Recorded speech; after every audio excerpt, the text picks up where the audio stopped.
नेहरू शिक्षा महाविद्यालय हिंडौन सिटी राजस्थान की ऑनलाइन क्लास में एक बार पुनः सभी प्रशिक्षणार्थियों का हार्दिक स्वागत है। आज हम सब लोग हिंदी साहित्य के अंतर्गत अध्ययन करेंगे भक्ति काल की एक प्रमुख शाखा कृष्ण भक्ति शाखा के बारे में। तो आइए हम सब लोग अध्ययन करते हैं कृष्ण भक्ति शाखा।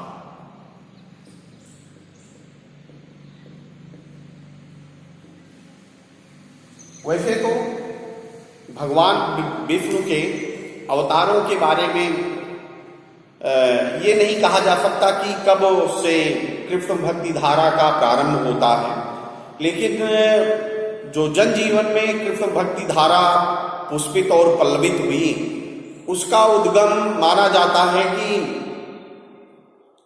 भागवत पुराण का जो दशम स्कंध है उसके द्वारा कृष्ण भक्ति धारा जो है उसका उद्गम होता है। और आधार माना जा सकता है भागवत पुराण को कि जो भागवत पुराण का दशम स्कंध है वो कृष्ण की बाल लीलाओं से बहुत कुछ संबंधित है या कृष्ण की बाल लीलाओं का वर्णन किया गया है।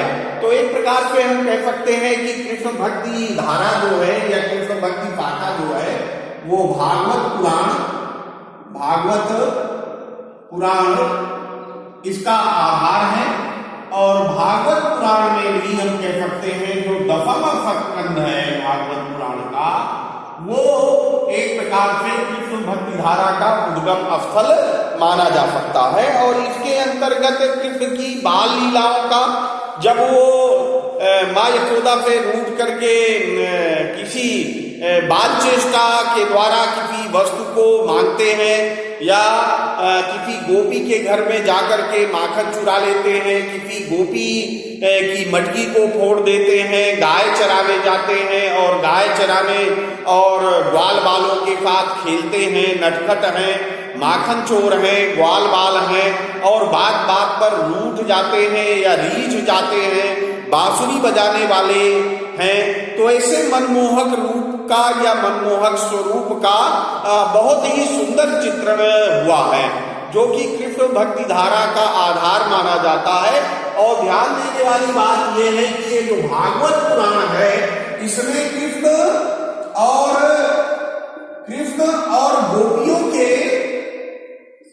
गोपियों की रास लीला का वर्णन है।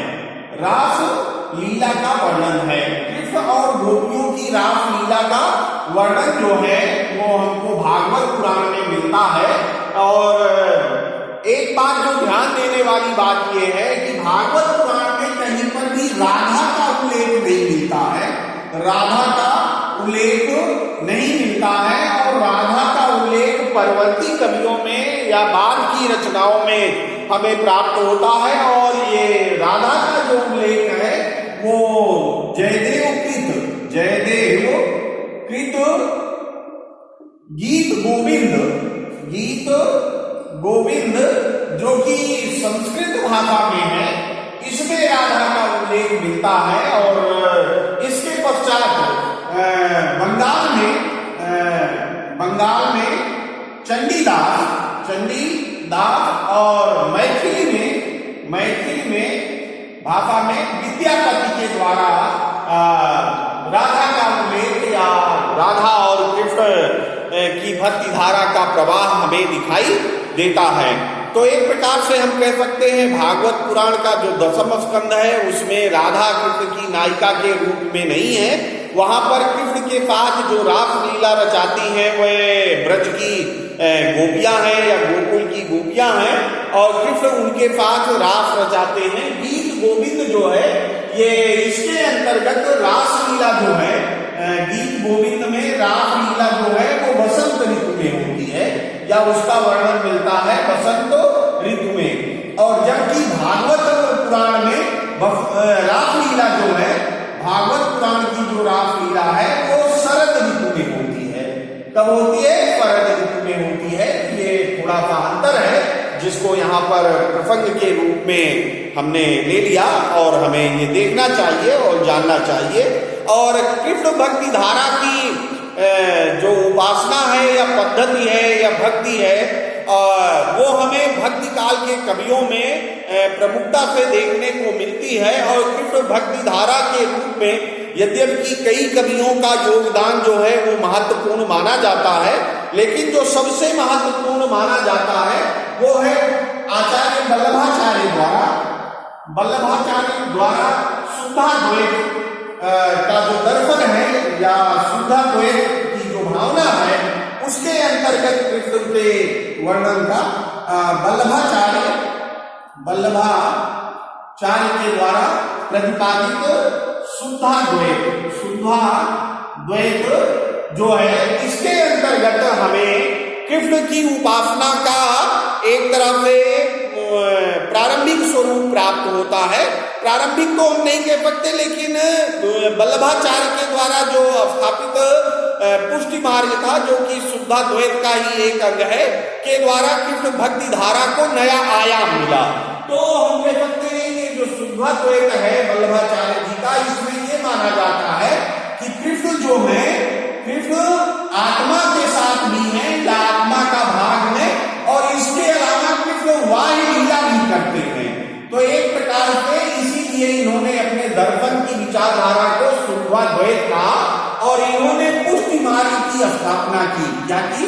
पुष्टि मार्ग की स्थापना की, एक कह लीजिए मत स्थापित किया, जिसको हम पुष्टि मार्ग के अंतर्गत निरूपित करते हैं या जानते हैं। पुष्टि मार्ग वो विचारधारा है या वो अवधारणा है या कृष्ण भक्ति धारा का वो उपागम है, जिसके अंतर्गत कहा जा सकता है कि कृष्ण की कृपा या कह लीजिए कि कृष्ण की अनुकंपा प्राप्त करना ही जो है वो भक्ति का प्रमुख उद्देश्य है, या उनका अनुग्रह प्राप्त करना। क्या प्राप्त करना? कृष्ण की कृपा प्राप्त करना, उनकी अनुकंपा प्राप्त करना, उनका अनुग्रह प्राप्त करना जो है वो प्रमुख उद्देश्य है। और पुष्टि का अर्थ इसी अर्थ में लिया जाता है इसके द्वारा, वल्लभाचार्य के द्वारा। और वल्लभाचार्य के ही शिष्य थे सूरदास और अन्य इनके पुत्र जो थे विठलनाथ, उन्होंने अष्टछाप, इन्होंने मिलकर के अष्टछाप के कवियों की स्थापना की। तो वो आगे हम कभी चर्चा करेंगे। वर्तमान समय में हम कृष्ण भक्ति धारा के बारे में जो चर्चा कर रहे हैं, तो पुष्टि मार्ग की कह लीजिए चार विशेषताएं या पुष्टि मार्ग चार तरह का होता है। पुष्टि मार्ग का जो स्वरूप है वो चार प्रकार का होता है। और पहला स्वरूप है पुष्टि मार्ग का मर्यादा पुष्टि। इसके अंतर्गत ध्यान देने वाली बात यह है कि पुष्टि मार्ग को वल्लभाचार्य जी ने चार प्रकार या चार स्वरूप का निरूपित किया। मर्यादा पुष्टि के अंतर्गत जो कह लीजिए कि विधि निषेध की प्रक्रिया होती है। विधि निषेध वो प्रक्रिया है जिसमें शास्त्र सम्मत बातों का जो निषेध किया गया है उसका पालन करना होता है, या लोक मर्यादा का पालन करते हुए भक्ति करनी होती है। क्या करना होता है? लोक मर्यादा का पालन करते हुए भक्ति करनी होती है, तो उसको कहा जाता है मर्यादा पुष्टि। और दूसरा पुष्टि का स्वरूप है उसे इन्होंने कहा प्रवाह पुष्टि। क्या कहा? प्रवाह पुष्टि। और प्रवाह पुष्टि के अंतर्गत जो लोक जीवन है, लोक जीवन की विशेषताओं को या गृहस्थ जीवन या लोक जीवन की विशेषताओं को धारण करते हुए भक्ति के द्वारा ईश्वर या ब्रह्म की उपासना की जाती है। ईश्वर या ब्रह्म की उपासना की जाती है, तो उसे हम कहते हैं क्या? प्रवाह पुष्टि। और तीसरा है पुष्टि। इसके अंतर्गत कहा जा सकता है कि पुष्टि के अंतर्गत भगवान का या ब्रह्म का जो यथार्थ स्वरूप है, ध्यान देने वाली बात है, भगवान या ब्रह्म का जो यथार्थ स्वरूप है, उस यथार्थ स्वरूप को जानते हुए उस यथार्थ स्वरूप के बारे में भक्ति का वर्णन किया जाता है या भक्ति जो है प्रदर्शित की जाती है, अर्थात पुष्टि के अंतर्गत यथार्थ स्वरूप भगवान का जो है या ब्रह्म का है उसके बारे में जानने और समझने या उसकी आत्म अनुभूति करने और फिर उसकी व्याख्या करने, गायन करने के बारे में बल दिया जाता है या स्वरूप चित्रित किया जाता है। और चौथे क्रमांक पर इन्होंने कहा शुद्ध पुष्टि। इन्होंने बताया कि ये शुद्ध पुष्टि जो है ये एकांत में प्रेम पूर्वक प्रभु का भजन कीर्तन श्रवण और उसका वर्णन करना जो है, इन्होंने कहा कि ये जो है ये शुद्ध पुष्टि है। और इसके अंतर्गत रागा भक्ति का प्रश्रय दिया जाता है। रागानुरागा भक्ति का मतलब है वो अवस्था जिसमें भक्त और ब्रह्म जो है वो एक प्रकार से लीन हो जाता है, तन्मय हो जाता है भक्त जो है। तो वल्लभाचार्य के द्वारा शुद्ध पुष्टि का मार्ग अपनाया गया, जिसे रागानुरागा भक्ति के रूप में चित्रित किया जाता है।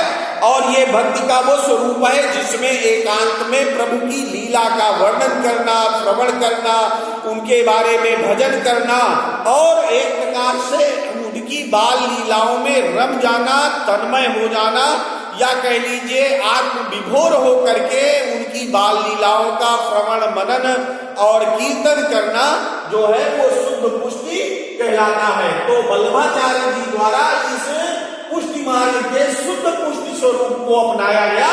और रागानुराग भक्ति जो होती है ये मुख्य रूप से सख्य भाव की होती है, सख्य भाव की भक्ति होती है। और इसमें सख्य भाव की भक्ति जब होती है तो ईश्वर या ब्रह्म को सखा के रूप में माना जाता है या देखा जाता है। जब ईश्वर को सखा के रूप में देखा जाता है तो कह लीजिए रागानुरागा भक्ति जो है या शुद्ध पुष्टि रूपी जो भक्ति है इसमें बहुत आवश्यकता नहीं रह जाती कि लोक मर्यादा का पालन किया जाए। ध्यान देने वाली बात यह है कि ये जो मर्यादा पुष्टि है जिसमें विधि निषेध की प्रक्रिया का पालन किया जा रहा है और लोक मर्यादा का ध्यान रखा जा रहा है, शुद्ध पुष्टि जो है रागानुरागा भक्ति पर आधारित है। इसकी विशेषता है सच्चे भाव की भक्ति। और जिस प्रकार से एक सखा या मित्र के संबंध बड़े आत्मीय पूर्ण हो जाते हैं, मित्र में कोई भेद नहीं रहता है, उसी प्रकार से यहाँ पर शुद्ध पुष्टि रूपी भक्ति में भक्त और आराध्य देव जो ब्रह्म है, कृष्ण है, उनके बीच में कोई भेद नहीं रह जाता। और भेद नहीं रह जाता तो फिर जाहिर सी बात है कि लोक मर्यादा का पालन करना भी अनिवार्य नहीं हो जाता। यही कारण है कि कृष्ण भक्ति धारा में कृष्ण के बांसुरी बजाए जाने पर गोपिकाएं जो हैं वो लोक मर्यादा को त्याग करके और उनकी बांसुरी की आवाज सुन करके वन की तरफ या जहां पर वो बांसुरी बजा रहे होते हैं वहां निसंकोच भाव से चली जाती हैं। और इसका वर्णन कृष्ण भक्ति शाखा के कवियों के द्वारा किया गया है। तो वल्लभाचार्य जी द्वारा प्रतिपादित शुद्ध पुष्टि जो है इसका प्रयोग बाद के कवियों के द्वारा प्रमुखता के साथ किया गया है। और अब हम देखते हैं कि कृष्ण भक्ति धारा की या कृष्ण भक्ति शाखा की अन्य क्या विशेषताएं हैं। हम सब लोग जब अध्ययन करते हैं तो हमें ज्ञान होता है कि वास्तव में कृष्ण भक्ति धारा जो है वो भक्तिकालीन साहित्य का एक प्रमुख उपागम है या क्षेत्र है। और कृष्ण भक्ति धारा के अंतर्गत कवियों के द्वारा कृष्ण की बाल लीलाओं का वर्णन किया गया है। किसका वर्णन किया गया है? कृष्ण की बाल लीलाओं का वर्णन किया गया है। और कृष्ण की बाल लीलाएं जो है वो लोक रंजक के रूप में अभिव्यक्ति हुई है। कैसे अभिव्यक्ति हुई है? लोक रंजक के रूप में अभिव्यक्ति हुई है। कृष्ण यहाँ पर एक लोक रंजक नायक के रूप में है और उनके लोक रक्षक स्वरूप का वर्णन नहीं किया गया है। ध्यान देने वाली बात है, लोक रक्षक या धर्म संस्थापक स्वरूप का वर्णन इन कवियों के द्वारा या पुष्टि मार्ग के कवियों के द्वारा नहीं किया गया है। कृष्ण की बाल लीलाओं का लोक रंजक के रूप में चित्रण किया गया है। और कृष्ण का प्रमुख व्यापार क्या है कि माखन चुराना, ध्यान दीजिए, माखन चुराना, बांसुरी बजाना, गाय चराना, नटखट क्रियाएं करना और एक जो बालक की विशेषताएं होती हैं उसको चित्रित करना या एक बालक का कार्य व्यापार करना। और इसका मनोहारी वर्णन किया है। क्या किया है? मनोहारी वर्णन कृष्ण भक्ति धारा के कवियों के द्वारा किया गया है। मनोहारी जो मन को हर ले, अर्थात कृष्ण की बाल लीलाओं का इतना अनुपम और सुंदर वर्णन कृष्ण भक्ति धारा के कवियों के द्वारा किया गया है कि जो मन को इतना समय व्यतीत हो जाने पर आज भी हर्षित करता है और मन को प्रफुल्लित कर देता है। और ऐसा लगता है कि महाकवि सूरदास के द्वारा तो कृष्ण की जो बाल लीलाओं का वर्णन किया गया है उसको पढ़ करके लगता है कि सूरदास जी जो है वात्सल्य रस का कोना कोना छान आए हैं, या कोई भी ऐसा स्थल नहीं है जो कृष्ण के जीवन से संबंधित, उनकी बाल लीला से संबंधित महाकवि सूरदास की दृष्टि से बच पाया हो। तो इसके अंतर्गत कृष्ण की बाल लीलाओं का लोक रंजक के रूप में, और कृष्ण जो है वो रास लीला रचाते हैं और रास लीला गोपियों के साथ वो रचाते हैं। और कहाँ? वृंदावन में उनके द्वारा जो लौकिक क्रियाएं की जाती है उन क्रियाओं के मनन के द्वारा, उनके कीर्तन के द्वारा, उनके श्रवण के द्वारा जो है कवियों ने अपनी भावनाओं को प्रकट किया है। और कृष्ण भक्ति शाखा जो है या धारा जो है वो ब्रज भाषा का प्रयोग करती है। ब्रज भाषा कहा जा सकता है कि साहित्य के लिए एक बहुत ही अनुकूल भाषा मानी जाती है। और ब्रज भाषा के जो पिंगल शब्द हैं और ब्रज भाषा की जो सुकुमारता या मधुरता है वो कृष्ण के बाल जीवन का या बाल लीलाओं का वर्णन करने में बहुत ही, कह लीजिए, प्रासंगिक है या बहुत ही सहायक सिद्ध हुई है। तो कृष्ण भक्ति शाखा के जो प्रमुख कवि हैं उनके द्वारा ब्रज भाषा का उपयोग किया गया है। और ब्रज भाषा के अतिरिक्त कृष्ण भक्ति शाखा की एक जो प्रमुख विशेषता है वो है कि मुक्तक काव्य की रचना। ध्यान देने वाली बात यह है कि कृष्ण भक्ति शाखा के समतुल्य राम भक्ति शाखा जो है उसमें प्रबंध काव्यों की ज्यादा रचना हुई है, लेकिन कृष्ण के बाल लीलाओं का वर्णन करने में कवियों के द्वारा मुक्तक काव्य की रचना की गई है। और मुक्तक काव्य में भी गेय पदों की रचना की गई है। गेय पदों की रचना, गेय पद कैसे होते हैं? गेय पद जो होते हैं वो इस प्रकार से होते हैं कि उनको गीत के रूप में गाया जा सकता है, उनका गायन करना। और अष्टछाप के जो कवि थे उनका कार्य ही था कि आठों पहर या आठों आम भगवान श्री कृष्ण का जो स्वरूप वर्णन है, बाल लीला है, उसका वर्णन होते रहना चाहिए, उसका गायन होते रहना चाहिए। इसी बात को ध्यान में रख करके अष्टछाप के कवियों का गठन किया गया था कि आठों पहर कृष्ण भक्ति धारा बहती रहनी चाहिए और रस से सरोबोर होते रहने चाहिए, या कृष्ण की अनुग्रह या कृष्ण की कृपा जो है, अनुकंपा जो है वो सदैव गीतों के माध्यम से प्राप्त करने की अभिलाषा व्यक्त की गई है। और कृष्ण भक्ति धारा की एक प्रमुख विशेषता है संगीतात्मकता। अर्थात चाहे सूरदास हो और चाहे अष्टछाप के अन्य कवि हो, ये जिन गेय पदों की रचना करते थे, ये गेय पद जो होते थे ये संगीत के द्वारा साधना की जाती थी। हरिदास का वर्णन आता है तो ये जो कृष्ण भक्ति धारा के कवि हैं इनकी एक प्रमुख विशेषता थी कि सूरदास जी के द्वारा भी जो सूर सागर नामक महाग्रंथ के अंतर्गत उनके पदों को संकलित किया गया है, तो वो सभी संगीतात्मकता से लयबद्ध हैं। उनको लयबद्ध करके गायन किया जाता था जिससे लोगों को कृष्ण भक्ति धारा का रस का पान कर सके या रस की अनुभूति कर सके। तो कहा जा सकता है कि कृष्ण कृष्ण भक्ति धारा के जो प्रमुख कवि थे उन्होंने ब्रज भाषा में अपनी लेखनी को चलाया या ब्रज भाषा का उपयोग किया। मुख्यतः उन्होंने मुक्तक काव्य की रचना की है और मुक्तक काव्य में भी जो पद लिखे गए हैं वो पद गेय हैं, उनको गाया जा सकता है और उनकी संगीतात्मकता या लयात्मकता जो है वो प्रमुख विशेषता है। संगीत उनके पास है, उनके पास लय है और वो एक प्रकार से भगवत भजन का अनुपम उदाहरण है। ऐसा भगवत भजन का उदाहरण कृष्ण भक्ति शाखा के अलावा अन्यत्र कहीं साहित्य में हमको उपलब्ध नहीं होता है या प्राप्त नहीं होता है। तो कृष्ण भक्ति शाखा के जो कवि हैं उन्होंने कृष्ण की अनुग्रह या कृपा या अनुकंपा प्राप्त करने के लिए पुष्टि मार्ग शाखा जो है वो कृष्ण भक्ति धारा का प्रतिनिधित्व करती है या प्रतिनिधि करती है। और कहा जा सकता है कि कृष्ण भक्ति धारा के जो कवि हैं उन्होंने दर्शन का भी वर्णन किया है। महाकवि सूरदास के बारे में कहा जा सकता है कि महाकवि सूरदास ने भ्रमर गीत के माध्यम से अपने दर्शन या विचारों को व्यक्त किया है।